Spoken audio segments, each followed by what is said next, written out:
Welcome back to another episode of Rock Boys Football. Talking a little Michigan football, kind of emptying the notebook, talking about what we've seen from this Michigan team the first 2 weeks of the season. We spent a lot of time talking about this team in the offseason, taking care of business when a lot of the top teams haven't really taken care of business as much. Michigan looking like an absolute wagon. Now, before we get into it, just want to say thank you to you guys. The support from the Michigan fans has been absolutely awesome. If you guys have been listening, you all know we are Michigan fans. Love talking. Not many things I love more in this world than talking about Michigan football. So appreciate you guys rocking with the fellas. If you do enjoy the content, consider subscribing to the channel. Be a lot more Michigan content when we get into the season and kind of start playing that Big Ten schedule. So appreciate you guys rocking with the boys. One more thing, let us know in the comment section your takeaways from the first two games.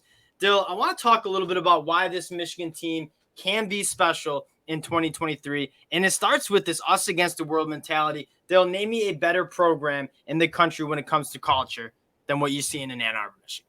I mean, it's tough. Outside of Georgia, Georgia's really got it rolling right now for sure.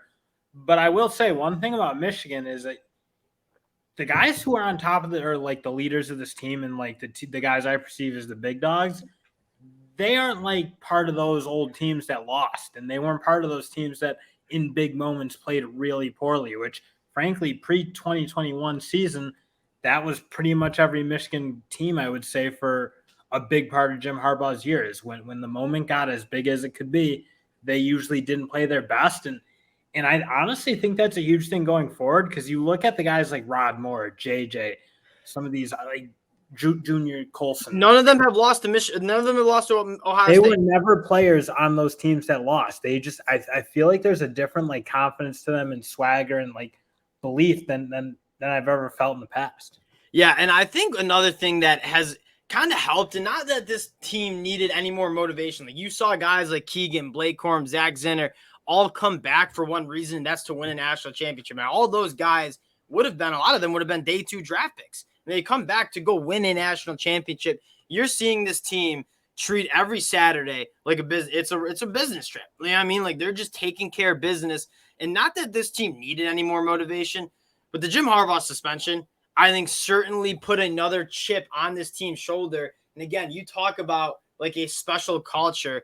Like this Michigan team has it, and we'll get into the players, but it's hard to deny that the leaders on this team are winners, and it's kind of rubbing off on the fans. Like I'd be lying if the last 2 years I'm going into that Ohio State game, not in the back of my head thinking about the last 10 years and kind of getting whooped up by the Buckeyes.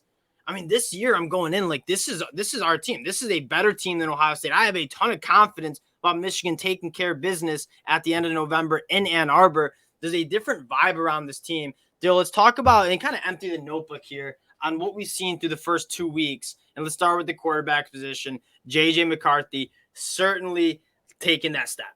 And he's almost the one who really is starting to embody that like difference to me. Yes. Have you seen like really confident quarterback play at Michigan? I mean, I like Cade McNamara was what he was at Michigan for sure, but there was never like that swagger, that confidence that emanated out of that quarterback spot that you're like, oh, it's 3rd and 10. That's an easy play. That's how you feel about like when Ohio State's really rolling. That's like down and distance doesn't matter. It's just we got a quarterback who we believe in, put the ball in his hands, let him rip it.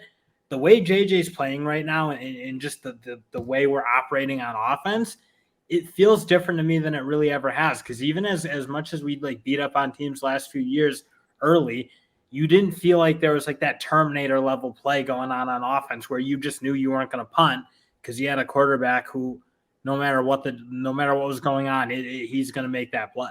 I'm going to be quite frank. Yeah, I'm a Michigan fan, but I also don't think this is that crazy. Like JJ McCarthy's playing like a Heisman Trophy winner. And the best part about it, one, like the ball's not touching the ground. And like I get we're playing UNLV in East Carolina. That being said, like we have seen almost 0 incompletions, almost 0 missed passes from JJ McCarthy. And more importantly, you're seeing like incredible passes. I mean, like passes that like I don't care if you're playing a high school team, like the 50 balls in the window and where they're going and with the velocity they need or the touch they need, whatever he needs to do to get it in, he's doing it.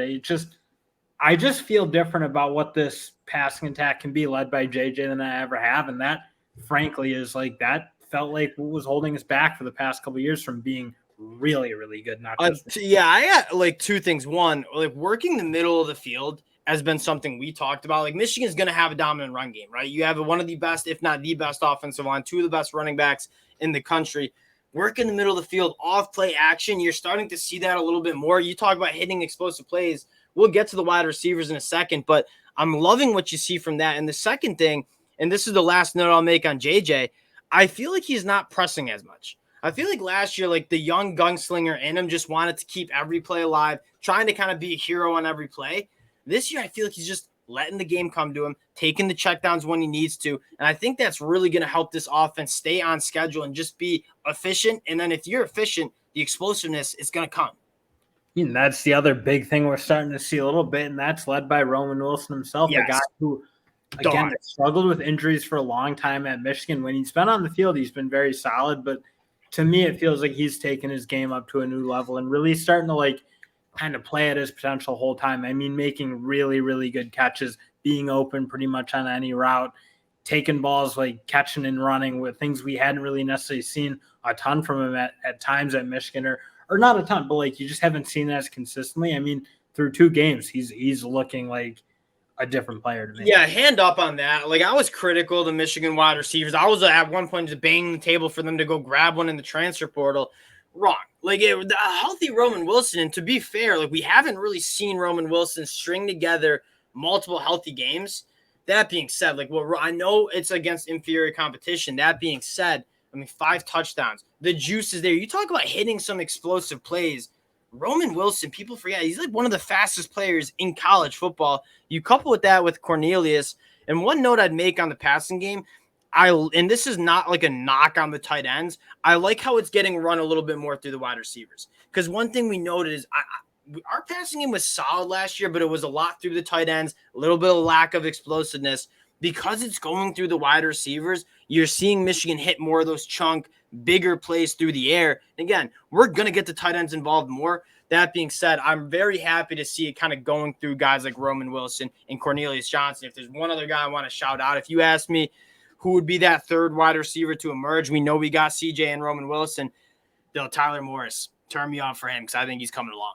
Yeah, and obviously you really just saw him pop off his first really game playing a lot of snaps against UNLV. Looked good, had a nice punt return. Obviously, that was nice to see in terms of, again, adding another wideout who's got a little bit of juice after the catch. Like things, again, that Michigan wideouts, you haven't necessarily seen a ton of from them for a handful of years now, really. So it would be really nice if he could come together and really play that third wide receiver role and do a really good job. Because again, someone's got to replace Ronnie Bell in the production he gave.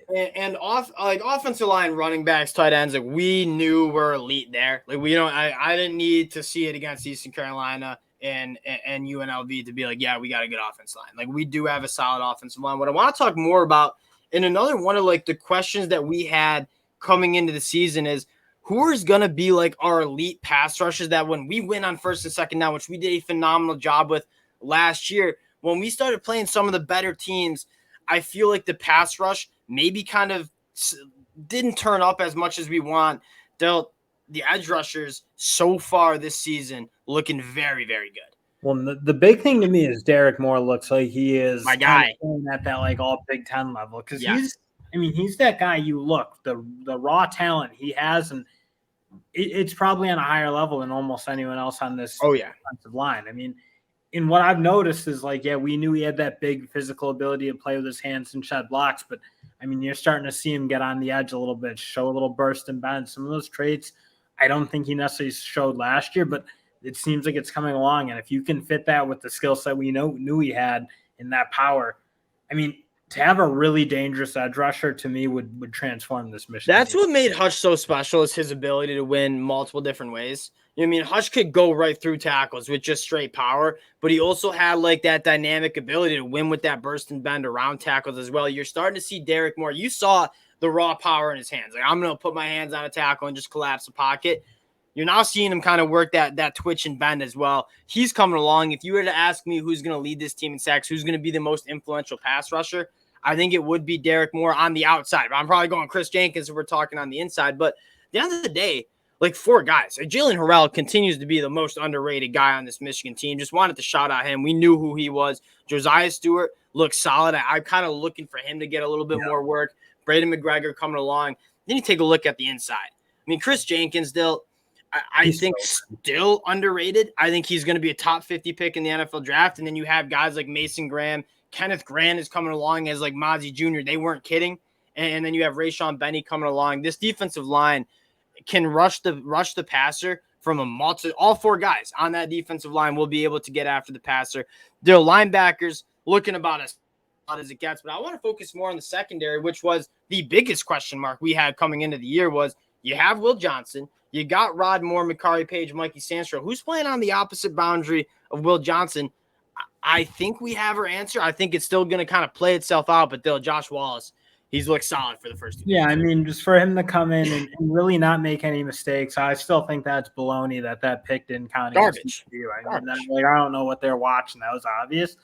But to have him come in and just like look like he's going to be that steady kind of 5th guy in this unit that is so good. I mean, you're talking as good of a safety duo as I think there's in the country, led by, I mean, Rod Moore, like he might be one of the best safeties straight up, period. Will Johnson, obviously, in my mind, is as good as any cornerback in the country. No doubt about that. So to have, like, again, just Josh Wallace slide right in. And I don't want to mean, like, Mike Sanderson's best nickel. So I think right now you're looking at a team that, yeah, you knew they had kind of real stars. For Josh Wallace to come in and just, like, be a really clean, solid corner, I think is huge. That one position, like, is, like, the one hole on this Michigan team. The one question mark we had. I mean, 1 through 11 on offense, we look great, and 1 through 10 on defense, that one kind of position, Josh Wallace looks like he at least is providing a very, very high floor. Now, I'm still excited to see Marion Walker get healthy and see what he can do. But you talk about, like, Michigan's goals, like beating Ohio State, winning a national championship. You take a look at the teams you got to beat. Ohio State, obviously Georgia, USC might be there. How are you going to beat those teams? Pass rush and locking down the dynamic wide receivers you're going to see, especially Ohio State. Like, how are you going to beat Ohio State this year? Getting after that offensive line. If there's one question mark, I don't think the question mark for Ohio State's at quarterback as much as as the offensive line. We're looking like we're going to be a group that can really get after someone like Kyle McCord. And then you talk about covering those dynamic wide receivers. Like, you're starting to feel really good. Now, one other guy I want to shout out real quick, like Keon Sabb, and it's such a good problem to have. And you see this all along Michigan's depth chart. It's like we have so many guys in our 2 deep that we just want to see a little bit more of. It's like, who are you taking off the field?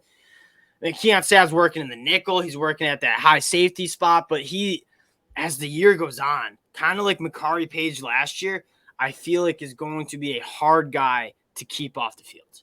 Yeah, and I mean, obviously it's going to be like so hard for him to actually play just because of how deep it is, and you don't really see that much rolling about it, especially in the secondary room, because it is a unit that, like the offensive line, it needs to work together, and you need to be comfortable with each other. So I don't think you want to see a ton of rolling in and out, especially if there's one guy they're rolling in and out. I wouldn't complain if it's Keon Sabb, because he has been a dog.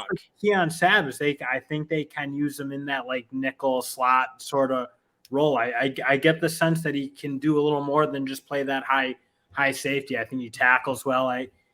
I think there's ways for him to get on the field, and obviously just looking for the future. He looks like he's going to the future and like the most important position. Like Mikey Sandstrom is arguably the most impactful player on this defense last year. You go back 2 years, Dax Hill was probably that guy. And then next year, it looks like we have that spot with Keon Sabb kind of already locked up. And again, I'm not worried about 2024 right now. Like 2023 is our year, but Keon Sabb, a guy that is going to be hard to keep off the field. That's kind of the main performers. Again, not us not touching on the offensive line, us not touching on the linebackers. Doesn't mean those guys played bad. It's more like, yeah, we knew what we had. We know Junior Colson, probably one of the best linebackers in the country. Ernest Hausman, again, dog. Mikey Barrett, dog. This is a group that I think they're answering some of the questions that we had. Wanted to hop on, talk a little bit about what we have in the notebook. And again, Michigan fans, appreciate you guys rocking with the boys. We will be talking a lot more Michigan as we get into the Big Ten schedule, as there's some more talking points to be had. You guys, I can't thank you guys enough for all the support. If you do enjoy the content, again, consider subscribing to the channel. Appreciate you guys, and we'll talk to y'all